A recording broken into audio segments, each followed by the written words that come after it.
프리미어리그가 처음 출범한 1992년부터 현재에 이르기까지 최고의 감독 10명을 뽑으면 어떤 이름들이 나올까요? 아마 1, 2위는 많은 분들이 예상하는 그분들일 겁니다. 한 팀에서 오랫동안 머물며 위대한 기록들을 남긴 세계적인 명장들이죠. 그런데 3위부터 10위까지는 아마 의견이 분분할 겁니다. 영국 공영방송 BBC의 매치 오브 더 데이 프로그램에서 10명의 후보를 추린 뒤 투표를 진행해봤습니다. 수많은 팬들이 투표에 참여했고요. 방송에서는 게리 리네커, 이안 라이트, 앨런 시어러 3명의 레전드 공격수가 이들 감독에 대해 코멘트를 남겼습니다. 그 명단과 레전드들의 평을 지금부터 소개해드리도록 하겠습니다. 안녕하세요, 오늘의 축구입니다. 오늘은 국내, 해외 여러 전문가, 팬들의 반응을 살펴보는 오늘의 리액션을 준비해봤습니다. 바이러스의 확산세로 축구가 모두 멈춘 지금 온라인에서는 다양한 주제를 놓고 설전이 벌어지고 있는데요. 어떤 설전이 벌어지고 있고 또 그들의 반응이 어떤지를 앞으로 꾸준히 전해드리도록 하겠습니다. 그럼 시작해보도록 하겠습니다. 리네커와 라이트, 시어러는 각각 한 시대를 풍미한 잉글랜드 최고 공격수들이죠. 이들은 이 감독들을 직접 겪어보기도 했고 또 은퇴 후에는 방송인으로서 이 감독들의 경기를 지켜봤습니다. 팬투표는 지금도 진행 중인데요. 현재 순위를 기준으로 설명드리도록 하겠습니다. 10위는 1999년부터 5년간 뉴캐슬을 이끈 고 바비 롭슨 경입니다. 롭슨은 1990년대 후반 잠시 침체에 빠졌던 뉴캐슬을 다시 일으킨 인물입니다. 그와 함께 했던 시어러는 자신이 롭슨 때문에 뉴캐슬에 잔류했으며 다시 축구를 즐기게 해줬다고 설명했습니다. 9위는 라파엘 베니테스 감독입니다. 그는 리버풀에서 이스탄불의 기적을 일으키며 커리어의 최전성기를 찍었는데요. 진행자들은 그보다는 베니테스가 프리미어리그에서 거둔 업적에 주목했습니다. 라이트는 베니테스가 어떻게 팀을 만드는지 잘 아는 감독이며 2016년부터 2019년까지 뉴캐슬에서 거둔 업적만으로도 순위에 들만하다고 평했습니다. 8위는 케니 달글리시 경입니다. 리버풀 레전드인 킹 케니는 프리미어리그 시대 이후 블랙번과 뉴캐슬, 리버풀을 이끌었는데요. 2부 리그에 있던 블랙번을 1부로 올리고 우승까지 이끈 업적을 높게 평가받았습니다. 블랙번 시절 그와 함께했던 시어러는 케니가 이적 자금을 현명하게 썼고 특별한 팀을 만들었다고 말했습니다.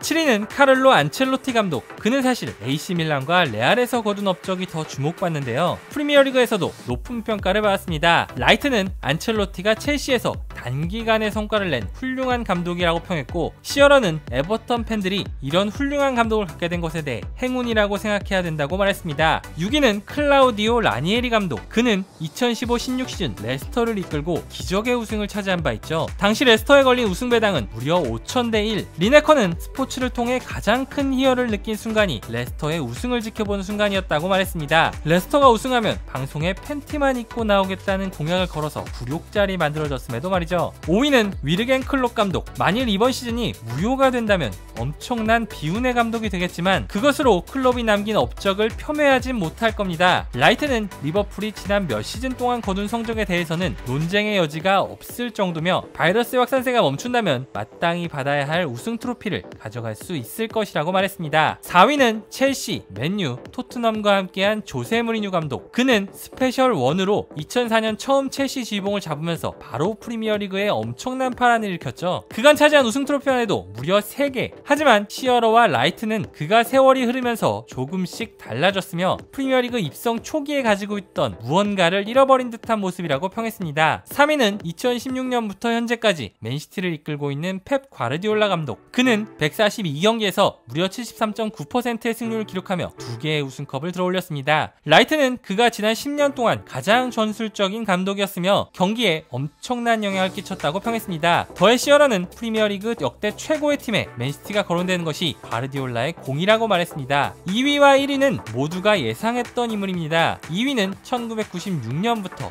2018년까지 22년간 아스널을 이끈 아르센 벵거 감독. 그는 프리미어리그 우승을 3차례 차지했는데 2003-2004 시즌 기록한 무패 우승은 아직도 깨지지 않은 기록으로 남아있습니다. 아스널 커리어의 마지막 2년을 벵거와 함께한 라이트는 그가 1996년 마치 대학 교수와 같은 모습으로 처음 나타난 것을 상상하며 식단부터 훈련까지 시대를 앞서 나간 체계로 팀을 바꿨다고 말했습니다. 심지어 당시 아스널 선수단은 오늘날 대중화된 비타민 오메가 주사를 맞기도 했다고 하네요. 1위는 누구도 범접할 수 없는 프리미어리그 13회 우승에 빛나는 맨유 전설 알렉스 퍼거슨 감독입니다. 프리미어리그 810경기를 치르는 동안 승률은 무려 65.2%. 앞서 언급한 9명의 감독 중 프리미어리그 최다 우승 감독이 3회임을 생각하면 퍼거슨이 얼마나 압도적인 업적을 거뒀는지 알 수 있습니다. 시어러는 퍼거슨이 팀이 정점에 달해있는 순간에도 끊임없이 팀을 재구축하며 전성기를 이어갔으며 다른 감독이라면 우승할 수 없었던 스쿼드를 가지고도 우승을 해내는 엄청난 감독이었다고 평했습니다. 방송에서 진행자들이 매긴 순위는 또 팬투표와는 조금 차이가 있었는데요. 라이트와 시어러는 모두 3위로 펩 대신 무리뉴를, 5위로 클롭 대신 달글리시를 선정했습니다. 하위권에서는 라니에리 감독에 대한 평가가 시어러는 7위, 라이트는 10위로 갈린 모습입니다. 여러분들이 생각하는 프리미어리그 역대 최고 감독 탑 10은 누군가요? 여러분들의 생각을 댓글로 남겨주세요. 오늘의 축구 SNS에서는 다양한 주제로 투표와 이벤트를 진행 중입니다. 이 영상과 관련된 이벤트도 오축 인스타를 통해 진행 중이니 많은 참여 부탁드립니다. 앞서 정리한 영상들은 오늘의 축구 유튜브와 네이버TV, 카카오TV를 통해 보실 수 있습니다. 재밌게 보셨다면 구독과 알람 설정 부탁드립니다. 그럼 다음 리액션으로 다시 찾아뵙겠습니다. 지금까지 오늘의 축구 김정이었습니다.